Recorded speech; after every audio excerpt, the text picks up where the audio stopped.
A warm welcome to my all dear students. Children, we have already discussed the various types of tokens in this chapter, like literals, keywords, uh, uh, punctuators, operators, and your uh, various other things.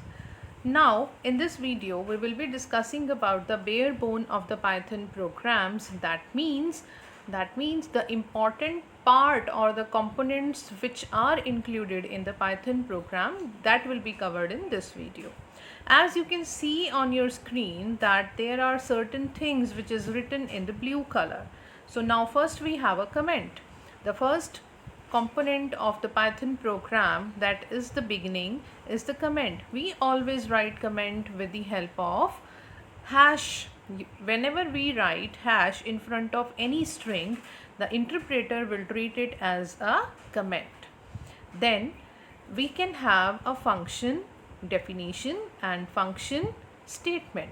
So what is function? How will you identify the function? The function definition will always start from the keyword def, def. As you can see, this is the function definition. Then we can have the various expression. For example, in the program it is written like a is equal to 20, and then certain statements are written. So I can say this thing that a Python program contain following components: first, expression, statements, comment, functions, blocks, and indentation. So now let's understand each one of them one by one. So what is expression?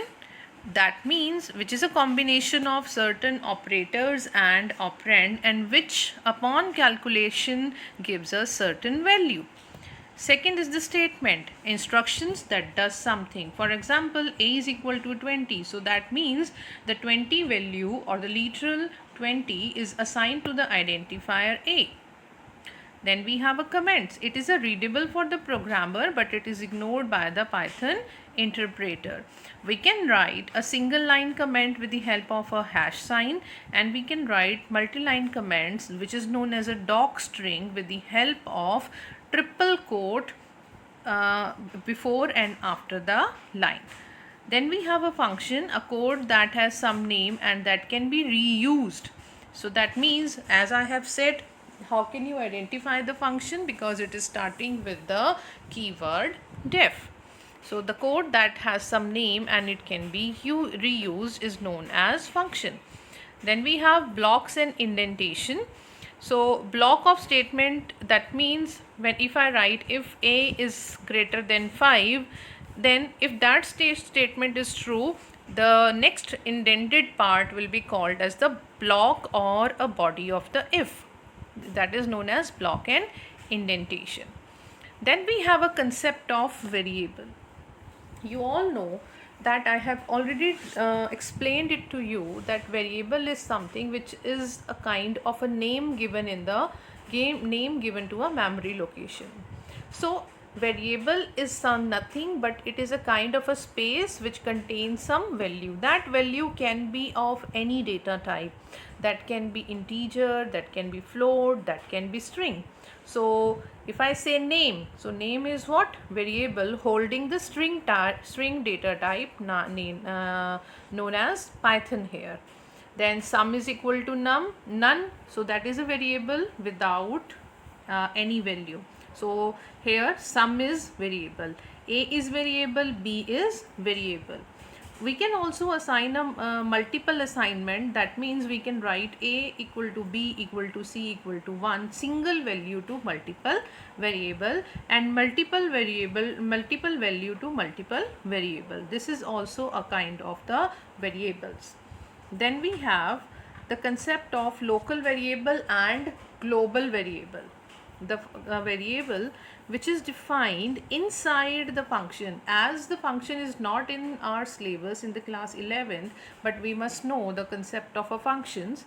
So whenever we define any variable inside the function definition, that is known as a local variable, and whenever we define the any variable outside the function definition is known as a global variable. Great. Now the concept of L value and R value in the variable. For example, if I write amount is equal to 390, so the value 390 is pulled or fetched, that is a right value, or we can say this thing, it is a R value. Anything which we write after the assignment operator is the right side, is a right value, and whatever we write on the left side, that means on the left side of the operator will become the L value. Okay, then we have a concept of a dynamic typing.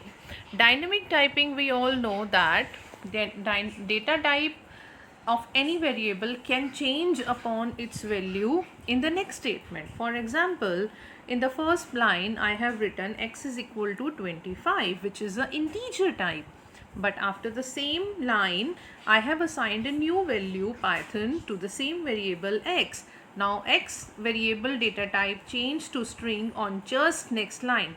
Now programmer should be aware that not to write like this, because otherwise it will be an error, because you cannot divide integer with a string. But this kind of change in the value of a variable is known as dynamic typing. Then we have a constant. The constant